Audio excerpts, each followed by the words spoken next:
Hello, friends. I hope you are well. Today, I want to talk about the habits that I want to take with me to the next year. So, for me, I am a December baby. So, around this time, I love just reflecting on the previous year and seeing what worked for me and what did not work for me. And today, I want to share just three habits that worked for me that I would really love to take with me to the next year. So, without wasting any time, let's dive in. Number one is setting intentions. I love this so much. So, in the morning, I wake up and I write down what are my intentions for the day. So, it can be something like this morning I want to be productive, or this morning I want to shoot one video for content, or today I want to maybe edit two videos. Whatever the intentions are for you, you need to make it a habit to write them down first thing in the morning.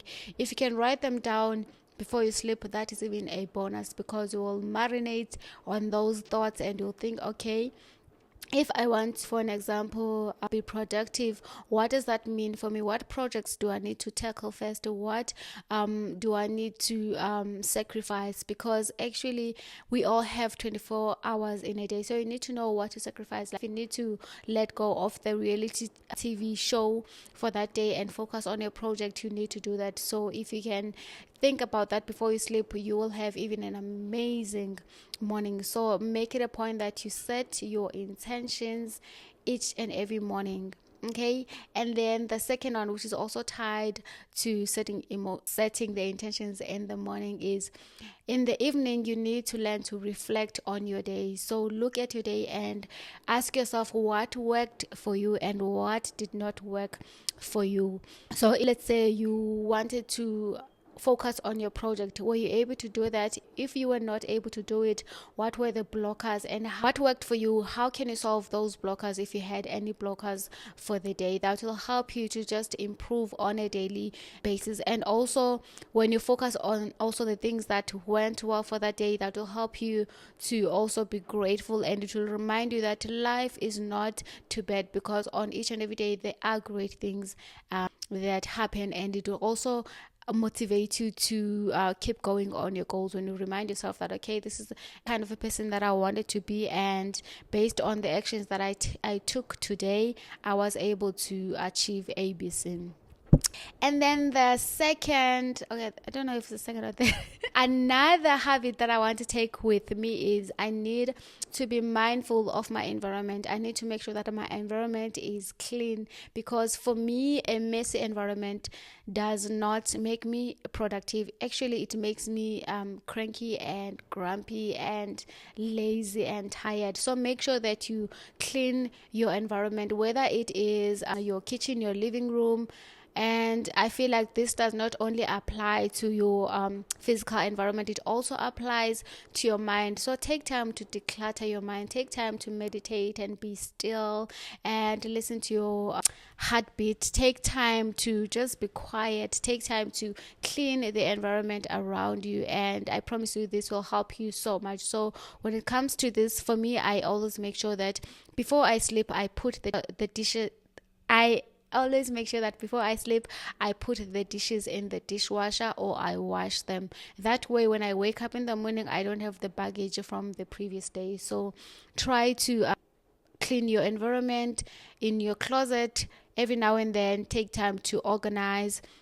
That will help you to save so much time, instead of waking up in the morning and thinking, what am I going to wear? Oh my God, I don't have clothes. You do have clothes, just that your clothes are not organized. So when you organize your clothes, put the blacks aside, whites aside, t-shirts aside, jeans aside, jerseys aside, so you will have so much clear head space.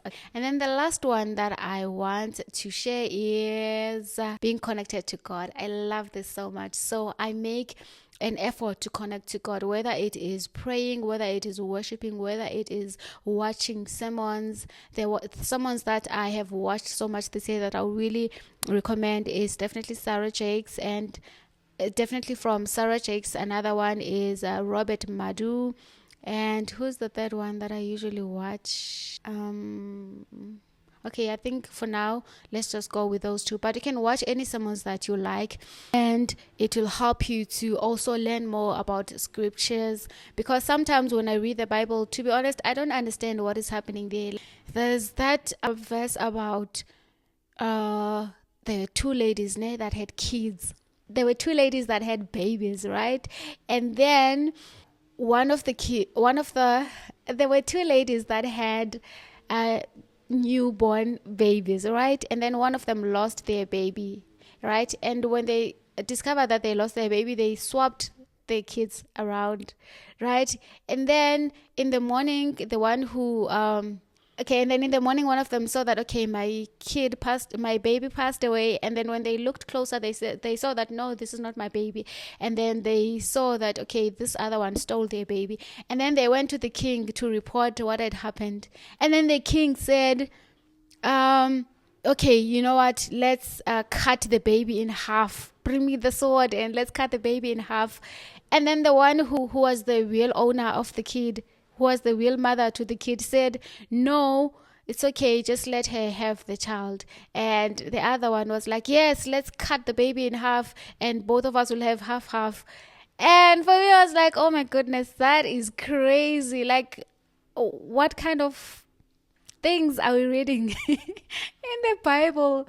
And when I watched another sermon about this, I think it was Robert Madu who said that it is not like a real sword. Like, the word of God is sharper than a two-edged sword. So it was not the literal sword that was used to threaten to cut the babies, but it was to symbolize that God had to use the word, and the word would actually show who is the real mother to the kid, because the real mother would not want their baby to die. Instead, they would rather let another woman raise their kid because they love their baby so much. Okay, so it's really important to watch the sermon so that you understand some of the things that really don't make sense in the Bible. Okay, so I'm going to leave it here for today. Let me know what you think on the comments section below. Until next time, have a great day. I love you so much. Goodbye.